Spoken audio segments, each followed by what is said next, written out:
بشبو جاهرمي يعني ساڵانە 20 تریلیۆن دیناران کێمتر نابێت. سیمپۆزیۆمێکە لە زانکۆی سۆران، گفتوگۆیەکە لە نێوان مامۆستایانی زانکۆ و شارەزایان و ئەکادیمیەکان لەسەر لێکەوتەکانی بڕیاری ناوبژیوانی پاریس و بڕیارەکەی دادگای فدرالی لەسەر ئایندەی کەرتی وزە لە هەرێمی کوردستان. هەرێم بتنێ بێ عێراقی نەشێکی بکێت.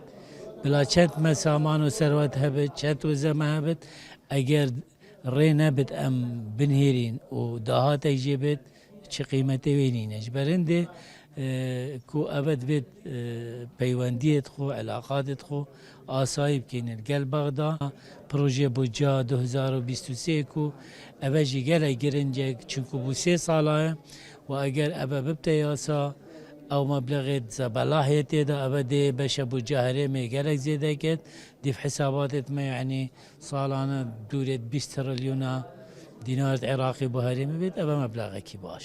ئەمە وای کردووە لە ڕووی جیۆپۆلیتیکیەوە ڕاو پێشنیارەکانی ئەکادیمیستەکان و پسپۆڕانی بواری ئابووری وزە ئێستا هەرێمی کوردستان دەرفەتێکی باشی لەبەردەما بتوانێت لە ڕێگای بوونی پرۆژە یاسای نەوت و غازوو لە بودجەی حکوومەتی عێراقیش بەشی هەرێمی کوردستان زامن بکات. گرێدراوە بە سێ مەلەفی تر لە خۆی دەگرێت. مەلەفێکیان ڕێکەوتنێکی سیاسیە لە نێوان حکوومەتی هەرێمی کوردستان و حکوومەتی فیدرالی دەربارەی نەوت و گاز. مەلەفێکی تریان ئەوەی ئەبێ ئەم ڕێکەوتنە داخلی بودجەی گشتی وڵات بکرێ کە ناوەڕۆکی ڕێکەوتنامەکە خۆی دەبینێتەوە لە ناوەڕۆکی بابەتی پەیوەنددار بە دارایی هەرێمی کوردستان. بابەتێکی تر ئەوەیە هەردوو بابەتی ڕێکەوتنە سیاسیەکە و یاسای بودجە دەبێت بێتە بناغەیەک بۆ دانانی یاسای نەوت و گاز لە عێراقدا. وەزارەتی سامانە سروشتەکانیش لەگەڵ حکوومەتی هەرێمی کوردستانە پێویستە بە شێوازێکی نوێ بیر لەوە بکەنەوە هەم لە ئاستی هەرێمی کوردستان بتوانن لایەنەکان بە هاوکاری لایەنەکان شێوازی بەڕێوەبردننی نەوت و گاز بگۆڕن و هەروەها لەسەر ئاستی ناوخۆی عێراقیش لەگەڵ حکوومەتی فیدراڵە بە یەکگرتووی بە یەک دەنگ بتوانن داوا یاخود داکۆکی لە مافە دەستوریەکان بکەن.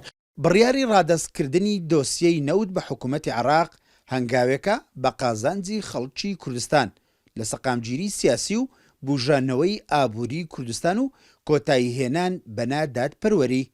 هاوکات پێشکەشکردنی خزمەتگوزاری زیاترە بۆ سەرجەم شارەکان بەبێ جیاوازی لەلایەکی تریش شەفافبوونی داهاتی نەوت و زیادبوونی نرخەکەیەتی لە بازاڕەکاندا. ئیسماعیل عوسمان، کورسات نیوز، زانکۆی سۆران.